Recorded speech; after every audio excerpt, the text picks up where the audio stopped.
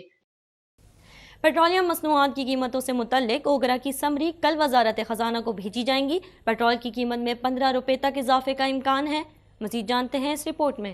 Petroleum مصنوعات کی قیمتوں سے متعلق اوگرا کی سمری کل وزارت خزانہ کو بھیجی جائے گی۔